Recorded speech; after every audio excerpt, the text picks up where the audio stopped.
Minneapolis, coming to you with the U.S. Constitution, and that's the original Constitution we want to talk about, and the one, the fake one, we don't like it.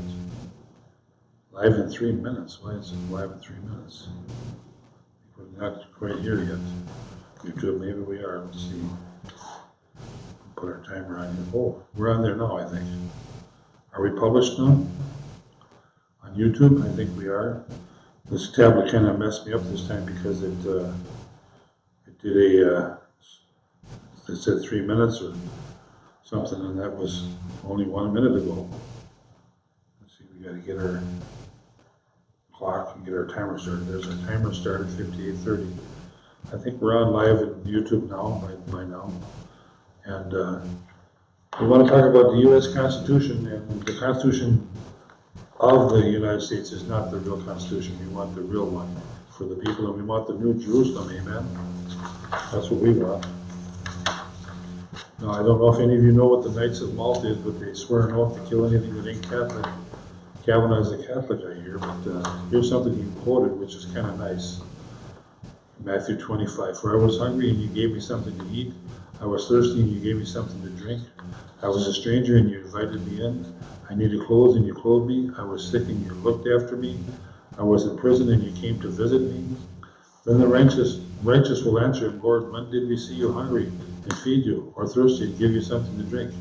When did we see you a stranger and invite you in, or needing clothes and clothe you? When did we see you sick or in prison and go to visit you?" And then the king will reply, "Truly I tell you, whatsoever you did for one of the least of these brothers and sisters of mine, you did it for me." I'd like to say that the people of the kingdom, they're doing this stuff 24/7. They're helping people all the time. That's their life. Then he will say to those on his left, "Depart from me, you who are cursed, into eternal fire, prepared for the devil and his angels. For I was hungry, and you gave me nothing to eat. I was thirsty, and you gave me nothing to drink. I was a stranger, and you did not invite me in. I needed clothes, and you did not clothe me. I was sick and in prison, and you did not look after me." They also will answer, "Lord, when did we see you hungry or thirsty, or a stranger, or needing clothes, or sick, or in prison, and did not help you?" And you will reply, "Truly I tell you, whatever you did not do for one of the least of these, you did it not for me." Then they will go away into eternal punishment, but the righteous to eternal life. Pretty good wisdom that Kavanaugh put forth, huh? That's the scriptures for you, that it wakes people up. What we need to do right now, we need to help everybody that's poor that we can. Do all that we can continuously because the poor are always with us, because we got this system, the horror-mongering system that's killing people. Remember, we did a program on Introduction to the Christian Juror Society in California. Imagine good things coming out of California, amen. There's California is God's California, not the devil's, okay? The Juror Society is an organized political community and a synonym of nation, state, and country. It is founded in the general sense on the law of God, from whom it derives its authority and right to exist in the protection of life, liberty, and property, in the preservation of the Christian way of life. So this stands in contrast to the government we have today, which is the corporate government, the corporate federal United States, the corporate state, and the corporate counties in the states, which were unlawfully brought in by deception. And now those that are in charge as government servants, or supposed to be government servants, are actually those that have joined forces with the demonic world to control the people with a demonic wartime martial law government. They don't tell you there's martial law, but it is. When you have a residence means when the president stays at the residence at the White House, it's a military barracks basically for the president. And our residents are all military barracks since the Civil War. The Civil War never really ended. They kept the maritime jurisdiction, the military jurisdiction over the land. And we have the military calendar, the Mars calendar, March. We write it down every year, March. And why are we using these other names of these other gods? The devil got us to use this calendar so that we could be cursed as a people. We need to take those calendars off the Christian community. And the Christian community is so harlotized, so demonically oppressed with spirits, that we need to pull them spirits off of the Christian community so they can have that jurisdiction that they're supposed to have. Back to the common law, the Christian common law. This is a very important read. Let's read this about the farmers. You know, Sandy Knapp used to have meetings here in Minnesota, and he was from Wisconsin. And he helped a lot of the Wisconsin farmers back in the 70s when they encouraged farmers, go get your loan, and then they had 28% interest on these loans when they defaulted on them. And these farmers were losing their farms and getting foreclosed on many times. Sandy helped them, but they put him in prison because he was helping these farmers because they wanted to collect, they wanted to take money off of these farmers. And the land ownership Communist Manifesto, the Illuminati, they wanted people not to own their own land. That's why we have a residential classification. You don't really own that land, but they're kind of saying in the spirit that you do own the land. But do you own the land when they're forced to pay taxes on it?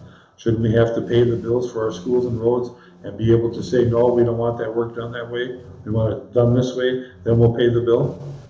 But we're not even in control of our own taxes anymore. Our own poll tax, which it should be. A voluntary poll tax. And things like that. And taxes at the lower level where we are responsible for our bills in our local schools, not somebody above us.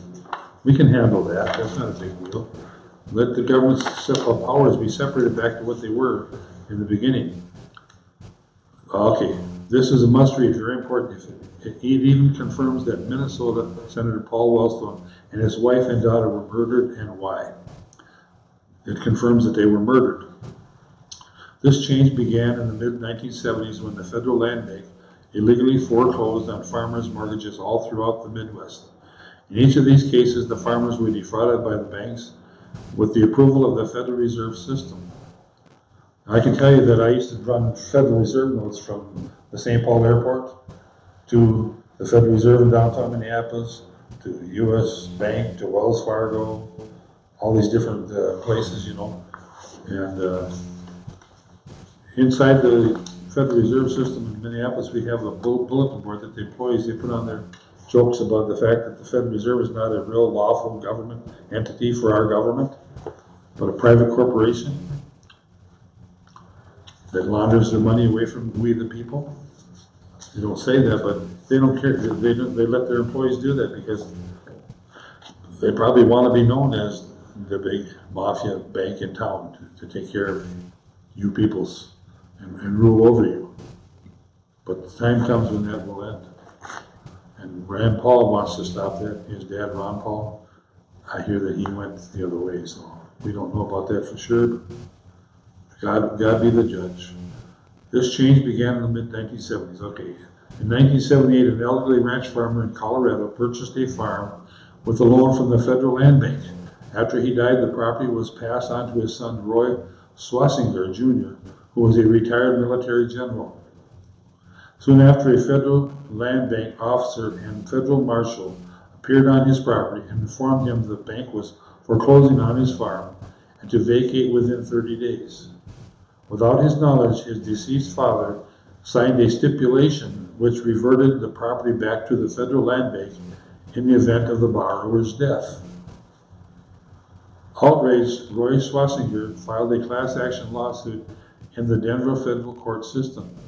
But the case didn't go very far, and the suit was dismissed from filing incorrectly. This began Roy Schwasinger's investigation into the inner workings of the banking system. In 1982, he was given a contract by the U.S. Senate and later Supreme Court to investigate banking fraud. But because he was under a strict non-disclosure order, he was not allowed to tell the media what he discovered. In the late 80s, he began sharing his knowledge with the others, including high-ranking military personnel who helped him bring about a class action lawsuit against the federal government. The first series of these lawsuits began in the mid-1980s when William and Shirley Bexkerville of Fort Collins, Colorado, were involved in a bankruptcy case with the First Interstate Bank of Fort Collins, who was trying to foreclose on their farm. At a restaurant, their lawyer informed them that he would no longer be able to help them and walked off. Overhearing the conversation, Roy Schwasinger offered his advice on how to appeal the case in bankruptcy court. So in 1987, they filed an appeal, case number 87-C716, with the United States District Court in Colorado. On November 3rd, 1988, the Denver federal court system ruled that indeed the banks had defrauded the Baskervilles and proceeded to reverse its bankruptcy decision. But when the foreclosed property was not returned, they filed a new lawsuit. Eventually, 23 other farmers, ranchers, and Indians, swindled by the banks in the same manner, would join in the case. In these cases, the banks were foreclosing on the properties using fraudulent methods, such as charging exorbitant interest, illegal foreclosure, or by not crediting mortgage payments to their account, as they should have been. Instead, would steal the mortgage payments for themselves, triggering foreclosure on the property. After running out of money, they continued their fight without the help of lawyers. With some assistance by the Farmers Union, a new lawsuit was filed against the Federal Land Bank and the Farmers Credit System. Number 1 case, 92-C-1781. The district court ruled in their favor and ordered the banks to return the stolen properties with help from either their federal marshals or the National Guard. But when no payments were made, the farmers declared involuntary Chapter 7 bankruptcy against the Federal Land Bank and the Farmers Credit System. The banks appealed their case, insisting they were not a business but a federal agency, therefore they were not liable to pay the damages. So the farmers' legal team adopted a new strategy. According to the Federal Land Bank's 1933 charter, they are not allowed to make loans directly to applicants, but instead could only back loans as a guarantor in case of default. Because the Federal Land Bank had violated this rule, the farmers' legal team was able to successfully sue the bank for damages. See, let's read that again. According to the Federal Land Bank's 1933 charter, they are not allowed to make loans directly to applicants, but instead could only back loans as a guarantee in case of default. They couldn't be the primary party for the loan, see. Word of the lawsuit began to spread, and the legal team would teach others how to fight foreclosure and to help them file lawsuits as well. Case number 93-1308-M. Celebrities such as Willie Nelson joined in the cause and helped raise money during the Farm Aid concerts. Here is a short clip of Willie Nelson describing in his own words the series of events leading up to the Farmer Claims legal case. The Baskerville case had now become the Farmer Claims class action lawsuit. Worried about the legal ramifications, the government retaliated against the farmers by hitting them with either outrageous IRS fees or by imprisoning the legal team under frivolous, non-related charges. When the farmers realized they were being unfairly targeted, they had military generals such as General Roy Schwarzenegger sit in the courtroom to make sure the bribed judges would vote according to constitutional law. Constitutional law is a problem now, and we need to get back to it. The farmers now, with a large team of knowledgeable people of the law behind them, filed a new case to claim additional damages from the fraudulent loaning activities of the Farmers Credit System. The government tried to settle, but they had already lost many cases and were now losing the appeals as well. More and more evidence was collected. According to the National Banking Act, all banks are required to register their charters with the Federal and State Bureau of Records. But none of the banks complied, allowing the legal team to sue the Farmers Credit System. Not only was the Farmer Credit System not chartered to do business with the American Banking Association, but so were the other quasi-government organizations such as the Federal Housing Administration, the Department of Housing and Urban Development, and even the Federal Reserve Bank. So you see how even our branches of government are unlawful, folks. And this is back in the 70s. The Farmers Claims lawsuits was thrown out of court. Oh, this is 1990, so you just remember read it. The Farmers Claims, it began in the 70s. The Farmers Claims lawsuit was thrown out of court at each level with the records purposely destroyed. So in the early 1990s, Roy Schlesinger brought the case before the United States Supreme Court. Remember, the Supreme Court is still now today. It's a corporation. It's not the real court, not the real original court, because they can't under a maritime government. It's the wrong court. It's the wrong senators, the wrong legislators, the wrong court, the wrong president, the wrong vice president. It's a different government. It's a de facto government. Some of the content of this case is sealed from public eyes, but most of it can be viewed today. Almost unanimously, the U.S. Supreme Court justices ruled that the farmers' union claims were indeed valid. Therefore, all property foreclosed by the farmers' credit system was illegal, and all those who were foreclosed on would have to receive damages. In addition, they ruled that the U.S. federal government and banks had defrauded the farmers and all U.S. citizens out of vast sums of money and property. So here there's a de facto court ruling this way because you know what? They don't want the rest of that system being found out that people don't really own their land, that the government and the banks can just come in there and take over people's farms and destroy people, foreclose on them. So they're proving that they have to kind of let the U.S. Constitution with the Bill of Rights still be hanging in the air, but they're not. That's not really their basis.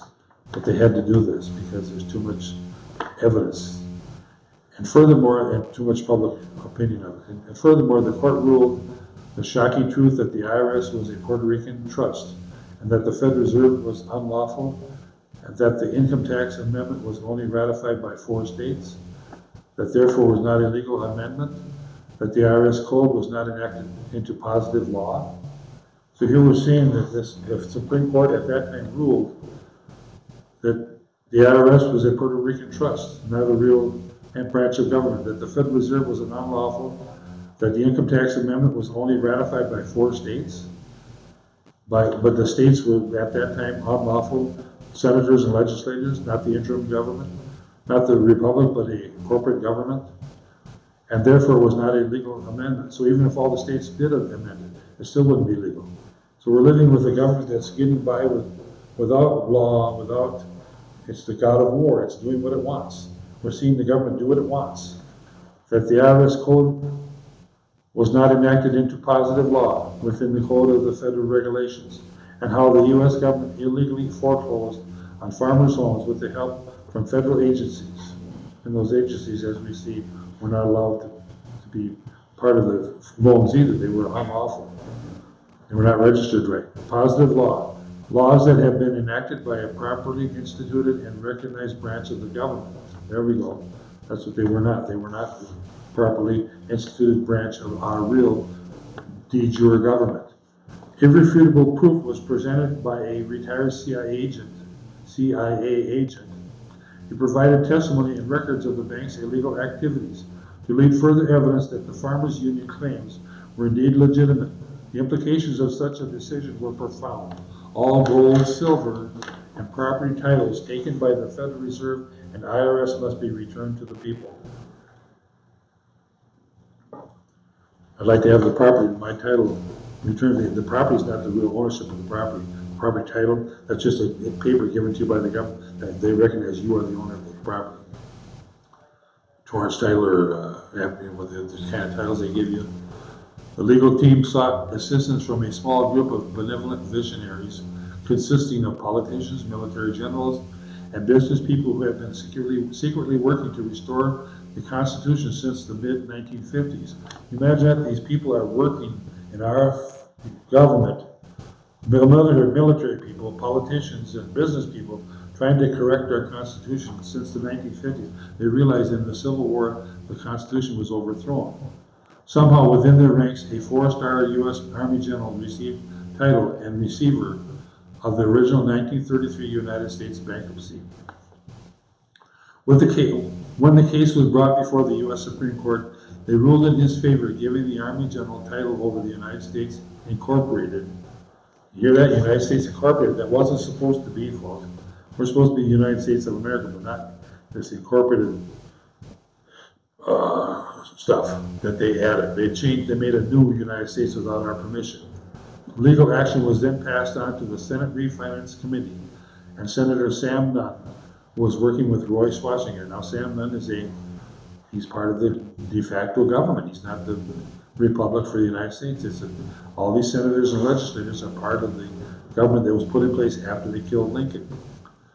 With the help of congressional and political pressure, with the help of covert congressional and political pressure, President George H.W. Bush, issued an executive order on October 23, 1991, which provided a provision allowing anyone who has a claim against the federal government to receive payment as long as it is within the rules of the original format of the case. Executive Order number 12778, Principles of Ethical Conduct for Government Officers and Employees, October 23, 1991. Now we're going to read it. What time we got here? I think I'm going to do it. According to the Federal Reserve Act of 1913, all present and succeeding debts against the U.S. Treasury must be assumed by the Federal Reserve. Thus, the Farmer Claims legal team was able to use that executive order to not only force the Federal Reserve to pay out damages in a gold-backed currency, but also allow them to receive legal ownership over the bankruptcy of the United States, Incorporated. To collect damages, the farmers' legal team used an obscure attachment to the 14th Amendment, which most people are not aware of. After the Civil War, the government allowed citizens to claim a payment on anyone who suffered damages as a result of the federal government failing to protect its citizens from harm or damages by a foreign government. President Grant had this attachment sealed from the public eyes, but somehow, someone in the farmers' legal team got a hold of it. So here President Grant is hiding these laws from us, the people. If you listen to that carefully, it specifies damages by a foreign government. Well, the de facto government is foreign. Senator Sam Nunn is part of the foreign government. President Trump is part of the foreign government. It's not the real government. He's trying to bring back Christianity, but the thing of it is, he's not doing it fast enough, quick enough. He's still deceived on part of it. He needs to awake to righteousness himself and sin not and lie not against the truth. We pray that God uses all things work together for good. God uses it and turns it. God says he'll overturn. Maybe Trump will overturn half of that term, of one turn. I don't know what his portion is. Well, let's hope and pray we get the overturn, and restore things back to their lawful form. That foreign government is the corporate federal government, which has been masquerading to the public as the Organic Act of 1871 and the Trading with the Enemies Act of 1933, which defines all citizens as enemy combatants under the federal system known as the United States. So you see, my house, which is registered residential in Hannibal County, it's a military barracks. They can put their men, I got 2 men in my house, they pay nothing, they do nothing. That's because the government's mad at me for telling about this. They're trying to destroy me. And they need to pay me back. I need to be paid back, probably. But the thing of it is that's an entity of the government. Striking princes for equity, the Bible teaches us not to do that, but to pray for our enemies and do good to our enemies. I want to help this government. I want this government to have the river of life flowing and helping people, and not have to make money through this crooked system. You know, you people out there that are captives of the mighty and you're demonic, you're off in the riches of your life. You can come to the kingdom and we can straighten you out. We can have you be a part of the kingdom. You'll receive goodness and mercy for your family. Can go to heaven, your grandchildren. All your grandchildren of all these Illuminati people. What are you going to do for your grandchildren? They can't go to heaven if you lock them out. Let's open the door, folks. Let's get this thing straightened out. The foreign government is the corporate federal government, which has been masquerading to the public as the constitutional government. Remember, this goes back to the written Organic Act of 1871, when President Lincoln was, killed, and the Trading with the Enemies Act of 1933, which defined all citizens as enemy combatants under the federal system known as the United States. First, they made us citizens of the U.S. District of Columbia. Now they made us enemies. The justices and farmers, the farmers now with a large team of knowledgeable people from the law behind them, filed a new case to claim additional damages from the fraudulent loaning activities of the farmers' credit system. The government tried to settle, but they had already lost many cases And we're now losing the appeals as well. More and more evidence was collected. According to the National Banking Act, all banks are required to register their charters with the Federal and State Bureau of Records, but none of the banks complied, allowing the legal team to sue the Farmers Credit System. Not only was the Farmers Credit System not chartered to do business with the American Banking Association, but so were the quasi-governmental organizations such as the Federal Housing Administration, the FHA was unlawful, the Department of Housing and Urban Development unlawful, and even the Federal Reserve Bank unlawful. The Farmers' Claims lawsuit was thrown out of court at each level with the records purposely destroyed. So in the early 1990s, Roy Schwasinger brought the case before the United States Supreme Court. Some of the content of this case is sealed from the public eyes, but most of it can be viewed today. I think I read that already. I did. The legal team recognized how evil this corrupt our federal government had become, and to counteract this, they added some provisions in the settlement to bring the government back under control. First, they would have to be paid using a lawful currency backed by gold and silver, as the Constitution dictates. Now, I want my bank, U.S. Bank, to consider my money that's in the bank in the form of gold and silver backed currency, and not fiat currency. And I'm asking you to do that because it's a lawful and rightful thing to do. And other citizens can request the banks to do that, because we don't need to be using fiat dollars. The Bible teaches us not to use crooked money. So I lawfully want that changed. When I was a 16-year-old man, I had silver certificates, and they wanted you to bring them back to the bank and they'd give you silver coins for them, because they were taking those silver certificates out of circulation. But we want this gold and silver money brought back into circulation, because that's the lawful way to have money. And that's the only way the states are supposed to pay their bills.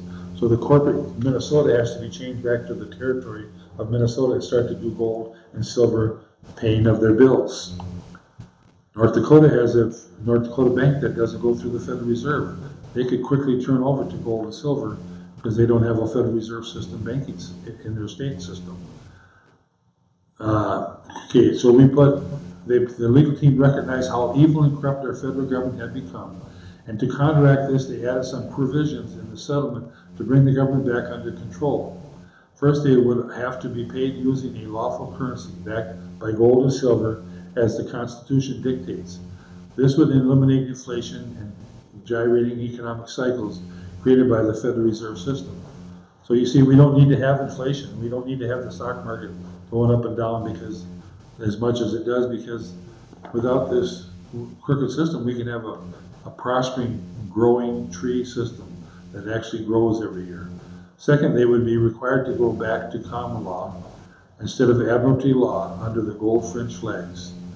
So they have to get rid of the admiralty law is military jurisdiction. That's why all your houses under admiralty law are residential and are actually military barracks.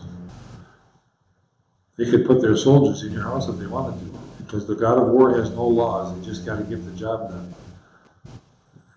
Ask the Marines about that. They got to get the job done. They get it done. Under common law, if there is no damage or harm done to them, then there is no violation of the law. This would eliminate millions of laws which are used to control the masses and protect corrupt politicians. Like if you lift up a car from towing, remove the snow and put the car back down, the only thing you can charge the car with is the cost to pick it up and put it back down. But to haul it off somewhere, that's a bill of attainder. That's unlawful damages under the Constitution. So there has to be a reason for a charge on anything. This would eliminate millions of laws which are used to control the masses and protect corrupt politicians. Under the common law, if there is no damage or harm done, then there is no violation of the law. This would eliminate millions of laws which are used to control the masses and protect corrupt politicians. Lastly, the IRS would have to be dismantled and replaced with a national sales tax. This is the basis of the Nasarah Law. When the legal team finally settled on a figure, each individual would receive an average of $20 million payout per claim. multiplied by a total of 336,000 claims that were filed against the U.S. federal government, the total payout would come to a staggering $6.6 trillion. Wow. A lot of money, folks. The U.S. Supreme Court placed a gag order on the case, struck all information from the Federal Registry, and placed all records in the Supreme Court files. Up to that point, remember I said the Supreme Court is not lawful? Up to that point, Senator Sandlin had kept his Baskerville case records within his office. A settlement was agreed to out of court, and the decision was sealed by Janet Reno. Because the case was sealed, claimants are not allowed to share court documents to media outlets without violating the settlement. But they can still tell others about the lawsuit. This is why you probably have not heard about this. The 1991 Royce Schlesinger went before a Senate committee to present evidence of the bank's and government's criminal activity. He informed them how the corporation of the United States was tied to the establishment of a new world order, which would bring about a fascist one-world government ruled by the international bankers. So in 1992, a task force was put together consisting of over 300 retired and 335 active military officers who strongly supported constitutional law. This task force was responsible for investigating governmental officials, congressional officers, judges, and the Federal Reserve. Chief of Naval Operations Admiral Jeremy Borda, General David McLeod, former Director of Central Intelligence William Colgan. They uncovered the common practice of bribery and extortion committed by both senators and judges. You know, if we have a 60,000 arrests by the Trump administration coming up, if people are arrested and put in jail, a lot of them are congressmen. Believe me, it's for the Constitution's good that we have to go through this if it has to happen. And that's why it would happen. I'm hoping maybe they wouldn't have to have that happen. Maybe people would repent. They uncovered the common practice of bribery and extortion committed by both senators and judges. The criminal activity was so rampant that only 2 out of 535 members of Congress were deemed honest. I think Senator Rand Paul might be one of those guys. But more importantly, they carried out the first ever audit of the Federal Reserve. The Federal Reserve was used to giving orders to politicians and had no intentions of being audited. The Federal Reserve is used to, hey, giving orders to politicians. We tell you what to do. But the Federal Reserve is supposed to be a government entity? No, it's telling the politicians. The Federal Reserve was used to giving orders to politicians and had no intentions of being audited. However, after they were informed their offices would be raided under military gunpoint if necessary, thank you, Marine Corps, they complied with the investigation. After reviewing their files, the military officers found $800 trillion sitting in accounts which should have been applied to the national debt. They found $800 trillion that should go to the national debt. And contrary to federal government propaganda, they also discovered that most nations had in fact owed money to the United States instead of the other way around.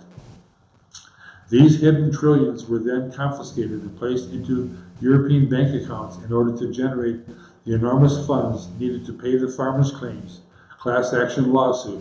Later, this money would become the basis of the prosperity programs.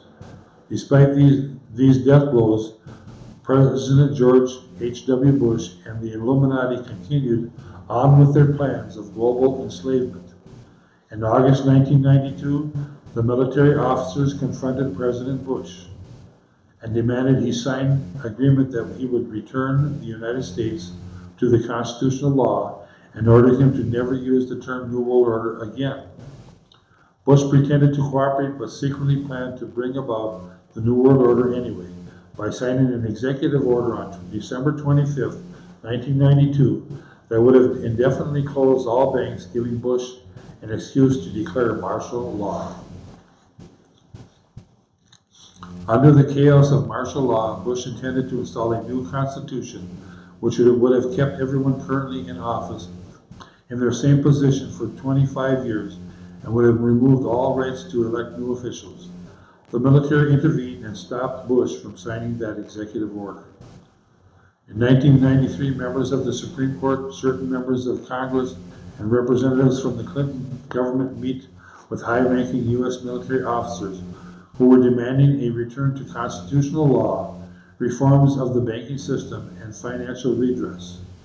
They agreed to create the farm claims process, which would allow the legal team to set up meetings all over the country on a grassroots level to help others file claims and to educate them about the lawsuit. A claim of harm could be made on any loan issued by a financial institution for all interest paid. Foreclosures, attorney and court fees, IRS taxes or liens, real estate and property taxes, mental and emotional stress caused by the loss of property, stress-related illness such as suicide and divorce, and even warrants. Incarceration and probation could also be claimed. But the Clinton government undermined their efforts by requiring the farm claims to use a specific form designed by the government. This form imposed an administrative fee of $300 for each claim, which was later used in 1994 as a basis to arrest the leaders of the legal team, including Royce Washington. The government was so afraid of what they would say during the trial in Michigan that extra steps were taken to conceal the true nature of the case. County courthouse employees were not allowed to work between Monday and Thursday during the course of the trial. And outside the courthouse, FBI agents swarmed the perimeter, preventing the media and visitors from learning what was going on as well. Harassment and retaliation by the government increased.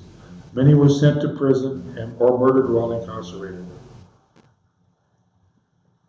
Despite being protected by his military personnel, the Army general who acquired the original 1933 title of Bankruptcy of the United States was imprisoned, killed, and replaced with a clone. This clone was then used as a decoy to prevent any further claims from being filed.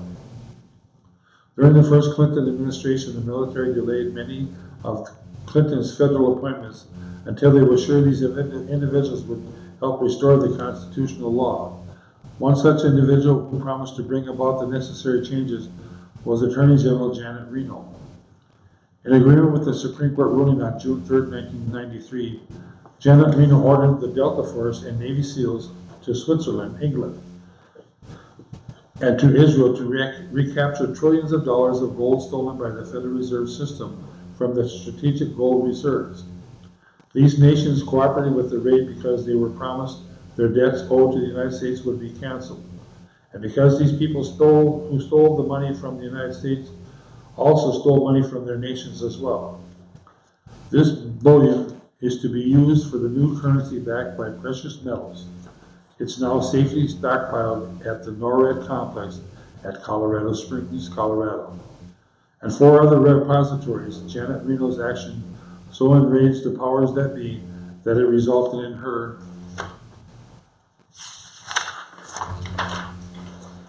death. She was then replaced with a clone, and it was this creature that was responsible for covering up the various Clinton scandals. To keep the Secretary of the U.S. Treasury, Robert Rubin, in line, he too was also cloned. For the remainder of their term in office, both Reno and Rubin received their salaries from the International Monetary Fund as foreign agents and not from the U.S. Treasury. Despite these actions, the legal team continued on with their fight while managing to avoid bloodshed and a major revolution. After 1993, the farmer claims process name was changed to bank claims.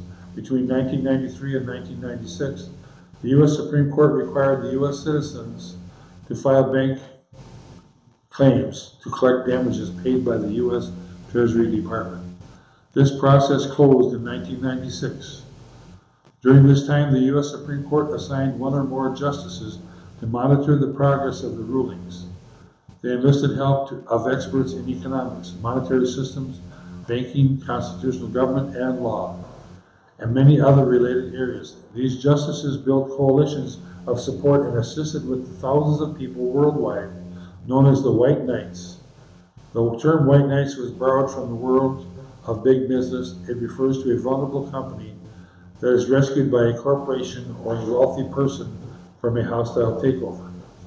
To implement the required changes, the 5 justices spent years negotiating how the reformations would occur. Eventually, they settled on certain agreements, also known as accords, with the U.S. government, the Federal Reserve Bank owners, the International Monetary Fund, the World Bank, and with numerous other countries, including the United Kingdom and countries of the Eurozone.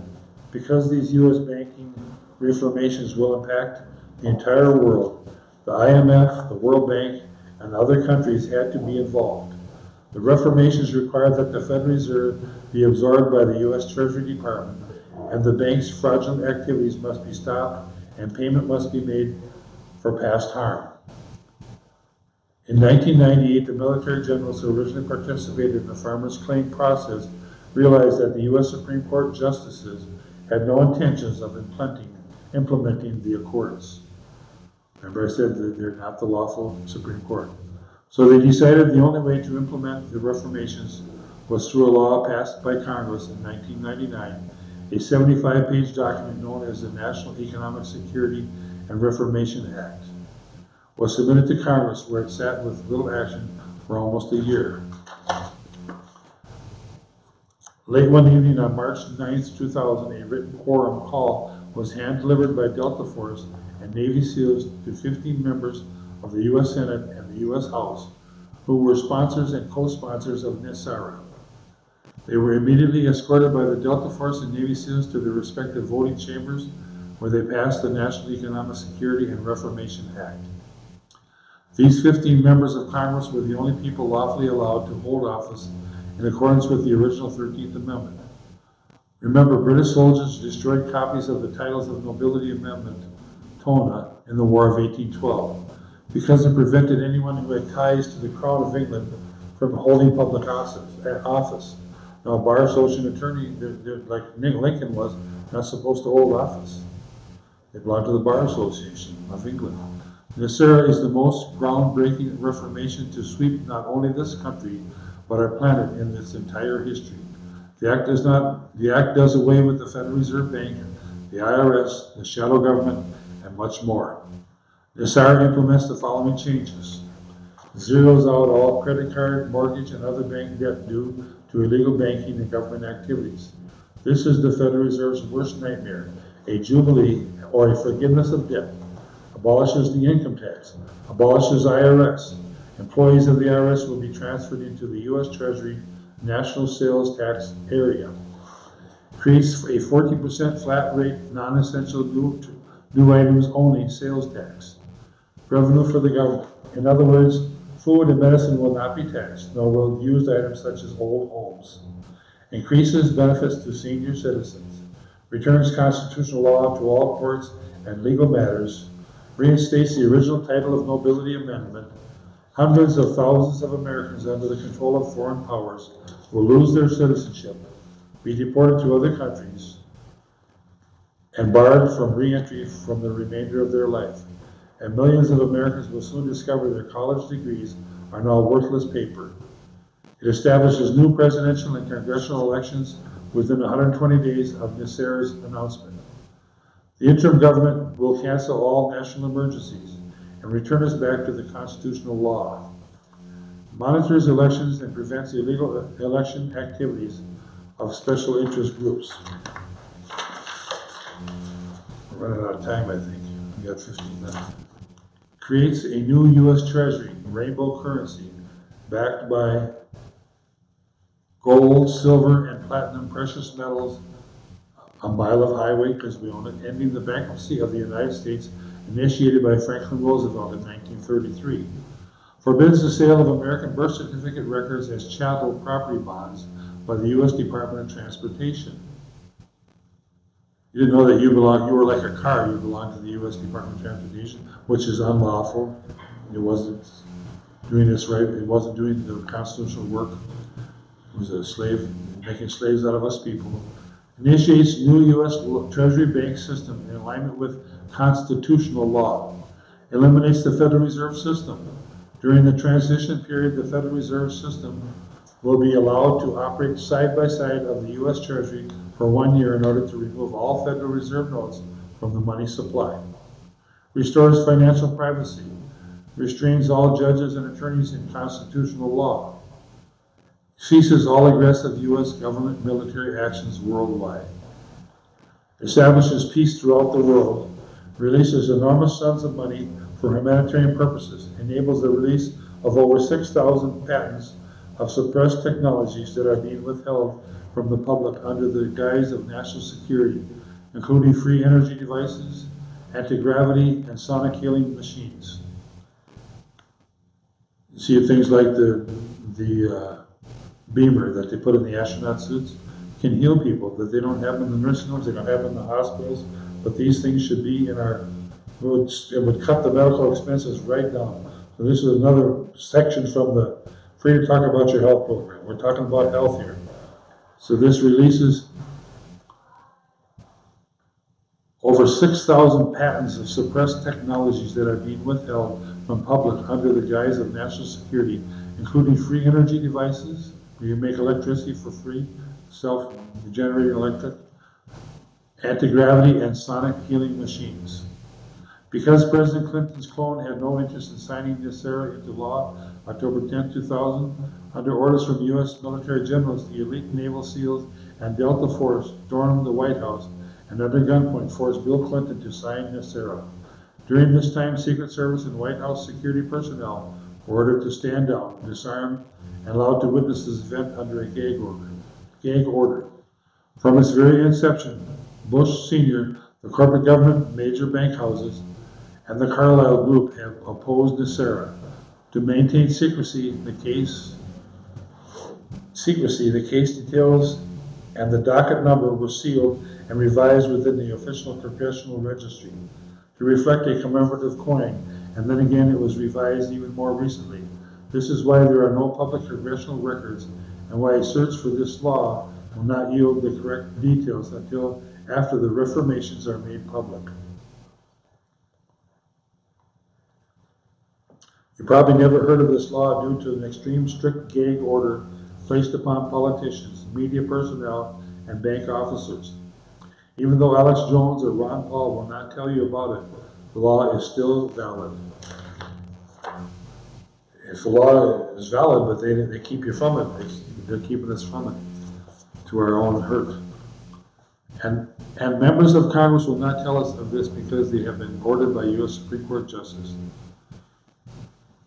Okay, this is the end of this is the last page, folks. To deny the existence of Nasarah or face charges of treason punishable by death.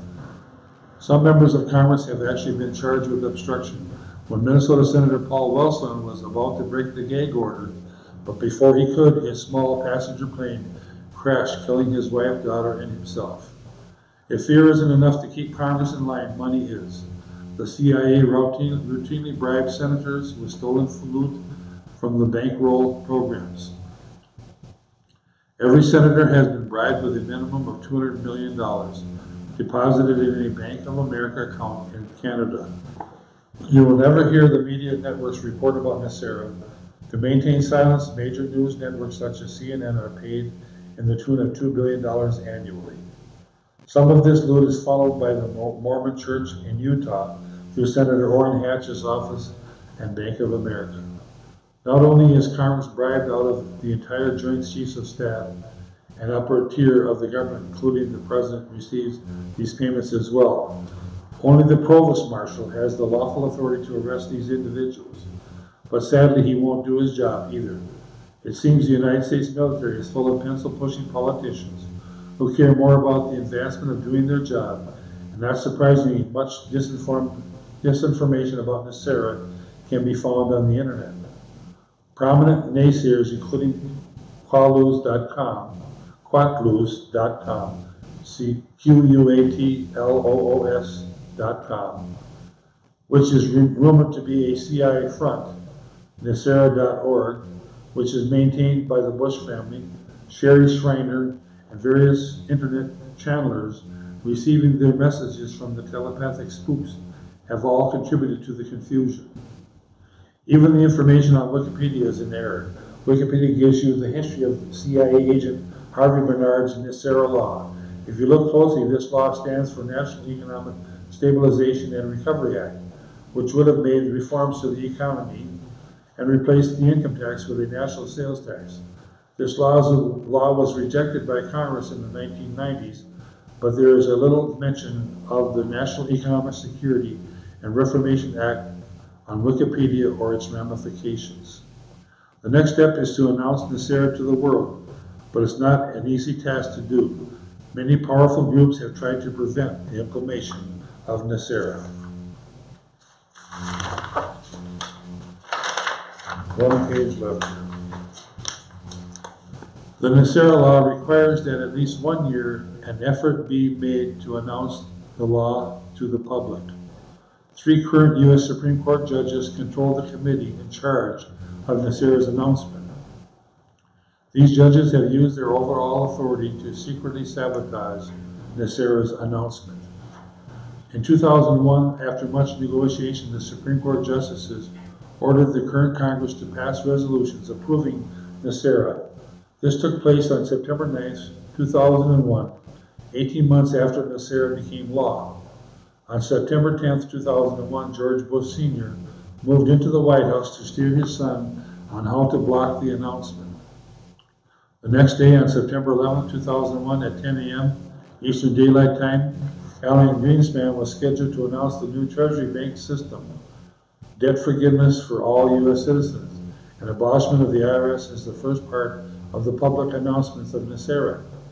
Just before the announcement at 9 a.m., Bush Jr. ordered the demolition of the World Trade Center to stop the international banking computers on floors 1 and 2. In the North Tower from initiated the new U.S. Treasury Bank system.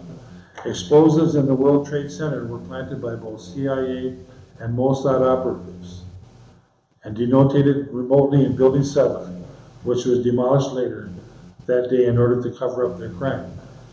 Remote pilot technology was used in a flyover event to deliver a payload of explosives into the Pentagon, and the exact location of the White Knights and their new Naval Command Center, who were coordinating activities supporting Nasarah's implementation nationwide. The White Knights and their new Naval Command Center, who were coordinating activities supporting Nasarah's implementation nationwide. With the announcement of Nasarah stopped dead in its tracks, George Bush Sr. decapitated any hopes of returning the government back to the people. August 29th, 2010. Isn't that just wild?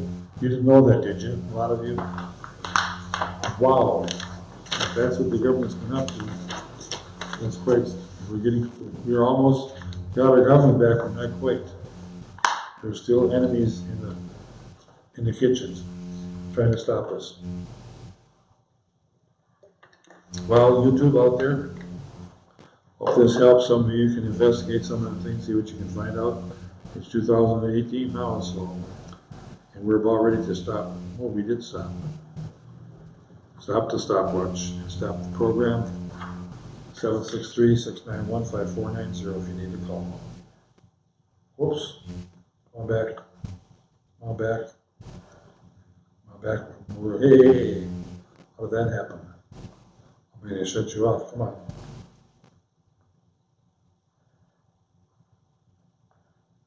Come on back. Come on back. Come on back.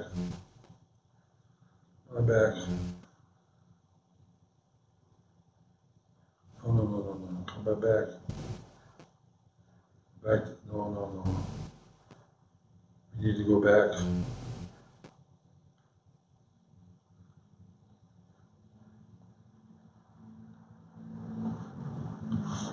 She's not coming back. We're not going off the air. We're stuck on YouTube, and I went on to. This is a sound thing. We're not onto our picture here. We lost our picture. Where is our picture? Come on. What I think I'm going to do is I'm going to shut it down. I don't know if that'll help.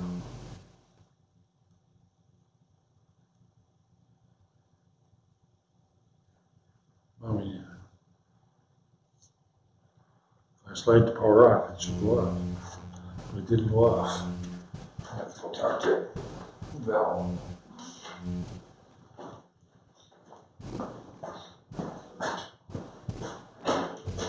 Hey Val?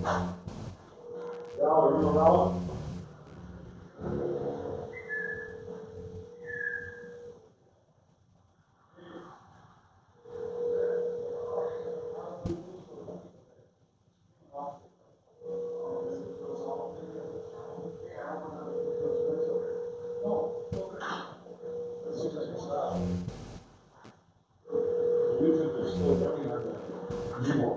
Oh yeah? Are you done? Yeah. Oh good. Long time. 3, 4